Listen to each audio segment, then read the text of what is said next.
So I woke up on September 11th, 2 bags packed, all set to go to the airport and start this journey that I've been waiting for the past 10 months. For the previous couple weeks, people have been telling me how excited they are for me, and there was a part of my heart that shared this excitement, but on that morning, as we were all getting ready to leave, I couldn't shake this feeling of trepidation that had crept into my heart. A family friend prayed for us before we got in the car, and the whole way to the airport I couldn't get his words out of my head. Bless this new missionary. I said my goodbyes in the airport, went through security with my mom, and still the only thing in my mind was missionary. Sitting in the airplane, taxiing down the runway, taking off over the Pacific, the idea of missionary wouldn't leave me alone, and it was scary. Growing up, missionary evoked images of jungles and mud huts and solitude and biplanes. It was never something that I saw myself doing. Missions was for people with immense courage, people who have vision to change the world and have the passion to follow through. People who get books written about them. Who am I to be embarking on a journey like this? I sat in that plane terrified, longing for home, wishing that there was an easier option. But over the course of those 72 ridiculously long hours of travel, God reminded me of all the times Jesus talked about suffering.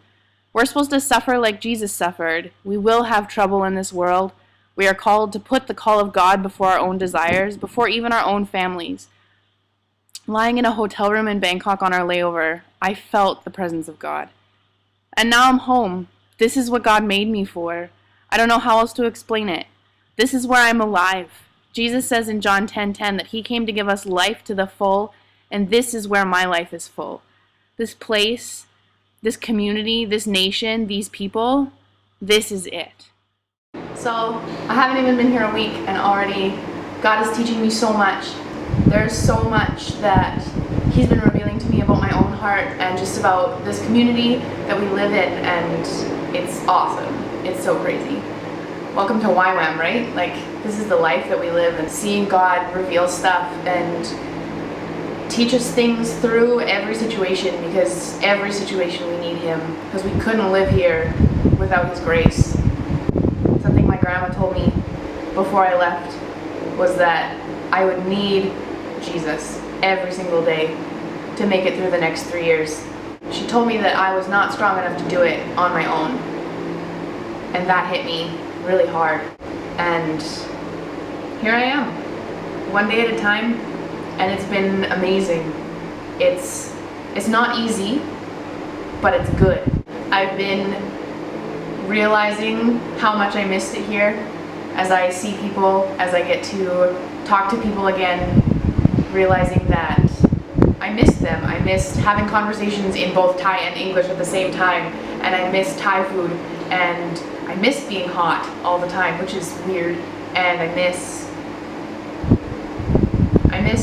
living in a community where talking about God is the most normal thing in the world. Settling in has been amazing. This is my room. You can't really see much of it, but this is where I live. It's great. It's really warm, which is the understatement of the century. It's hot, always. I'm working on a lot of promotional stuff right now for all the different schools that are running on the base. I'm going to maybe be helping with teaching English. We'll see how that goes, because I've never done it before. So prayer for wisdom for that would be good. I'm going to be helping out, doing a lot of organizing for the next SBS. A lot of stuff needs to get done, schedules need to get printed, those kinds of things. Basically, helping out wherever I can. I'm here to work, and so they're going to put me to work. So prayer for energy would also be really wonderful. After this month of craziness, I'm actually getting the chance to come home. I'm coming back to Canada in October for a missions conference that our church at home is putting on. There's a focus on Thailand. Our base leader from Chiang Rai is actually going back to speak, and so we'll both be there. So if you want to hear more about Thailand, you should come. Thank you so much for all of your prayers. Thank you for just being so encouraging. I'm so blessed to have friends and family like all of you. I'm really excited for what's happening. I'll keep you guys updated. I'll post updates and stuff as often as I can. Yeah. Thank you again. I love all of you. God bless.